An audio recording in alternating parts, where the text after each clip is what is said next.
প্রতি বছর চৈত্র সেলের আগে চেষ্টা করি যে হাতিবাগান আর গড়িয়াহাট যাওয়ার। এবার যদিও হাতিবাগান যাওয়া হয়নি, কিন্তু নর্থে গিয়েছিলাম গয়নাগলিতে।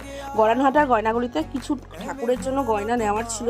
সামনে আমার মামার বাড়িতে পুজো, তো সেই ঠাকুরের গয়না দেখতেই গড়ানহাটায় গেছিলাম। কিন্তু ওখানে কপারের যে গয়না পাওয়া যায় সেগুলো তো কালার করতে দিতে হয়, সেগুলো করতে প্রায় 2.5 ঘন্টা টাইম লাগে। তো আমাদের কাছে সেই টাইম ছিল না বলে আমরা সামনেই এই দোকানটায় গিয়েছিলাম। এই দোকানটা ছোট হলে কি হবে, মালতী স্টোর এটার নাম, কিন্তু এত ভালো, এত সুন্দর কালেকশন আর ব্যবহারও খুব ভালো। তারপরে ঠাকুরের শাখা কিনতে এই দোকান থেকেই খবর পেয়ে বাগবাজার চলে গেছিলাম, যেখানে খিলান দেওয়া শাখা পাওয়া যায়।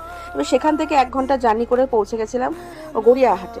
গড়িয়াহাটে গিয়েই তো বাসন্তী দেবী কলেজের পাশে সাহা বস্ত্রালয়, যে ফেমাস শাড়ির দোকান, সেখান থেকে কিছু শপিং করলাম। তারপরে এদিক ওদিক ঘুরতে ঘুরতে বৃষ্টি চলে আসলো, তাই আর বেশি ঘুরতে পারিনি। আর আমাদের যেখানটায় ছিলাম সেখান থেকে একদম কাছে ছিল ক্যাম্পারি। আমাদের প্রচণ্ডই খিদে পেয়েছিল, তো আমরা ঢুকে পড়েছিলাম সেখানে। সেখানে গিয়ে বেশ কিছু স্ন্যাক্স অর্ডার করলাম, আর ওদের খাবারগুলো তো এত টেস্টি যে কি বলবো।